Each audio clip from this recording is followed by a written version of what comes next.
Common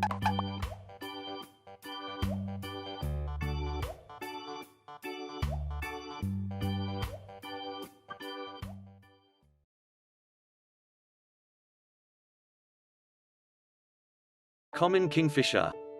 The common kingfisher, Alcedo athis, also known as the Eurasian kingfisher and river kingfisher, is a small kingfisher with 7 subspecies recognized within its wide distribution across Eurasia and North Africa. It is resident in much of its range, but migrates from areas where rivers freeze in winter. This sparrow-sized bird has the typical short-tailed, large-headed kingfisher profile. It has blue upperparts, orange underparts and a long bill. It feeds mainly on fish, caught by diving, and has special visual adaptations to enable it to see prey underwater. The glossy white eggs are laid in a nest at the end of a burrow in a riverbank. Description: this species has the typical short-tailed, dumpy-bodied, large-headed, and long-billed kingfisher shape.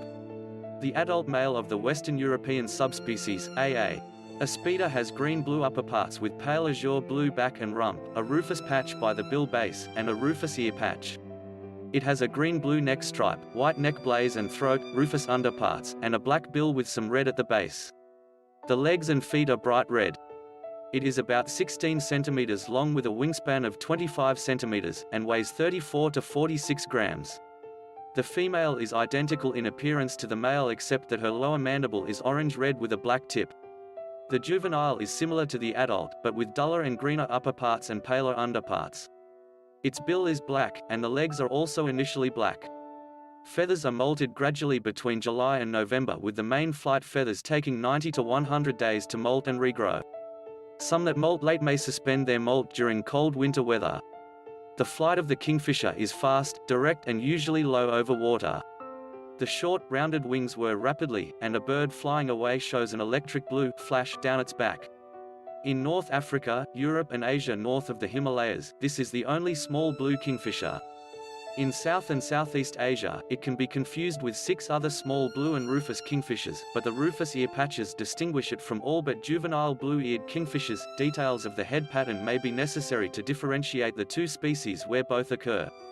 The common kingfisher hunts from a perch 1 to 2 meters above the water, on a branch, post or riverbank, bill pointing down as it searches for prey. It bobs its head when food is detected to gauge the distance and plunges steeply down to seize its prey, usually no deeper than 25 centimeters below the surface.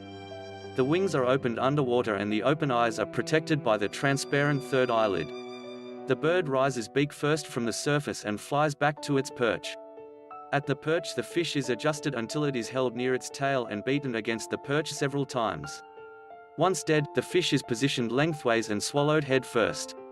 A few times each day, a small grayish pellet of fish bones and other indigestible remains is regurgitated.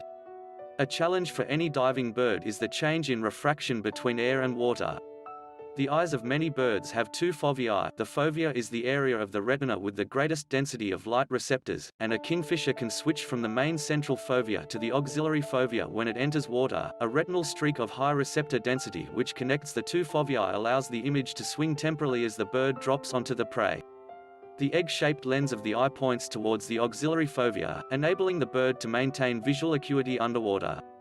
Because of the positions of the foveae, the kingfisher has monocular vision in air, and binocular vision in water. The underwater vision is not as sharp as in air, but the ability to judge the distance of moving prey is more important than the sharpness of the image.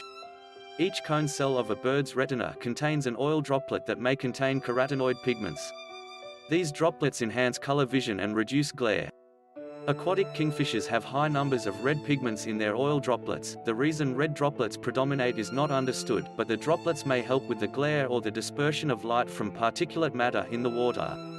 Thanks for watching.